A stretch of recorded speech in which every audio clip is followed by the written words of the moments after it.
If you are thinking about moving to Washington to get away from the hustle of the city and the rainy weather, there are probably two cities nestled just east of the Cascades that you might be looking at.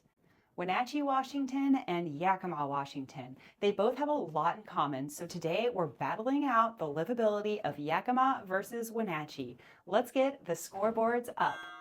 Let's start with some of the fun stuff first and talk about recreation. First on the list is skiing. Wenatchee, Washington has two ski areas. There is Mission Ridge, only 20 minutes from downtown. This resort has a great laid-back, funky vibe. There is also Stevens Pass, which is about an hour from town. This is more of an expansive resort owned by Vail. Yakima has White Pass, which is about an hour drive. White Pass is also a laid-back ski area with a great vibe. White Pass also has two different peaks that you can ski. Both Wenatchee and Yakima have great winter skiing access, but because Wenatchee has two ski areas, I'm giving them the point. Next on our list is hiking. Wenatchee offers an abundance of hiking with close proximity to the Okanagan-Wenatchee Forest, the Enchantments, the PCT, the North Cascades National Park. On the other hand, Yakima is close to the back entrance of Mount Rainier National Park and the PCT. Because hiking in Yakima is limited to the Mount Rainier area, I'm giving this point to Wenatchee. How about water sports? Let's talk about whitewater rafting. Both areas have great whitewater options. The Yakima area has the Yakima River and the Tieton. The Yakima River is a mellow Class 2 and it's great for drift boating, floating, and renowned for its blue ribbon fishing.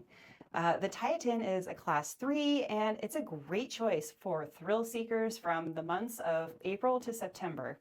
The Wenatchee offers the Wenatchee River, which is a Class 3 and can be pretty dicey in areas. This point is going to go to Yakima. Now, if you're looking for pleasure boating and deep water fishing, you're going to want to be in the Wenatchee area.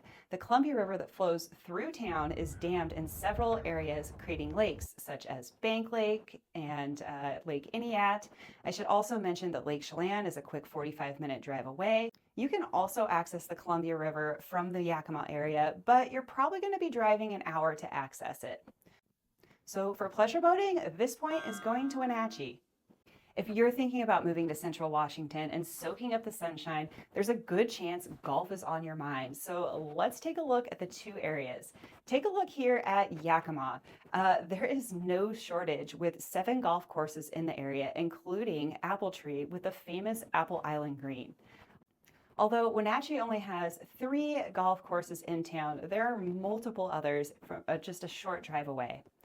This point is going to Yakima by a landslide. Recreation is always fun to look at, but how does livability look for these two areas? Let's take a quick look at the job market, the housing market, and crime. The Wenatchee area has approximately 120,000 people living in it, which is much smaller than the Yakima area with 257,000 people. Wenatchee's main industries are agriculture, orchards with trees such as apples, cherries, and pears. There is healthcare and tourism, and the fastest growing sector right now is tech with data centers popping up. The Wenatchee area just had a large jump in the median household income to $87,000, making it the highest earner of all areas in central and eastern Washington. I'm sure we'll see that increase as more data centers come to the area. On the other hand, Yakima's top industries are agriculture, forestry, healthcare, and retail. The median household income in Yakima is $64,000.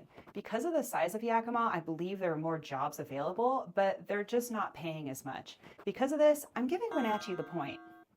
Let's take a quick look at travel. Because both of these cities are fairly small, you may be visiting the Seattle area for specialty things such as health concerns or international travel. Although both areas do have regional airports, the regional airport in Yakima is a bit more convenient because it has more flights and more carriers. To get from Yakima to Seattle, you're looking at about a 2-hour drive, and you only have to cross one major pass. If you're driving from Wenatchee to Seattle, it's going to be closer to a 2.5-hour drive and 2 mountain passes. Because of this, Yakima's getting the point. These two cities have a much different housing market. Wenatchee has seen an explosion of appreciation over the last few years. The demand for homes is outpacing the inventory. It's said that Chelan and Douglas County are behind home builds by 9 to 10%, and this has pressed the median home price up to $470,000. One thing to keep in mind about Chelan County is there are million-dollar market pockets such as Lake Chelan and Leavenworth. That's kind of impacting the median home price a little bit. Now, you can still find affordable homes in town at the $400,000 price range. Yakima, on the other hand, is 8.3% behind on home builds, and it has a median home price of $360,000, which is still affordable for the area's income level. Because prices are more affordable in the Yakima area, they're winning the point. Are you ready for this one? This is the big difference between Yakima and Wenatchee, and we're talking crime rate. You're going to find crime in both cities as it just kind of comes with the territory of living in a city. So let's go over some of the stats that areavibes.com gives us. To give this an even playing field, we're going to give stats per 100,000 people. Wenatchee reports a total of 3,009 incidents of crime.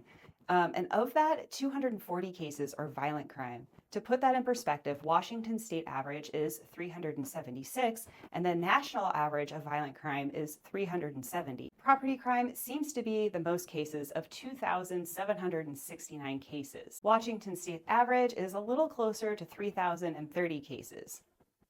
AreaVibes.com gives Wenatchee a rating of a C for crime. Now, Yakima is a bit of a different picture with 3,755 cases reported, and of that, 612 is violent crime. Remember, the national average is 370. Property crime in the area is also high at 3,143 cases. Area Vibe gives Yakima an F for crime. This point is easily going to Wenatchee. As you can see, both areas have their upsides and downsides to them. So let's tally up the scores. If you're thinking about moving to Central Washington, give us a call. We would love to help. All right, drum roll, please. Wenatchee wins, but just by 1 point. Thank you all for watching. See you next time.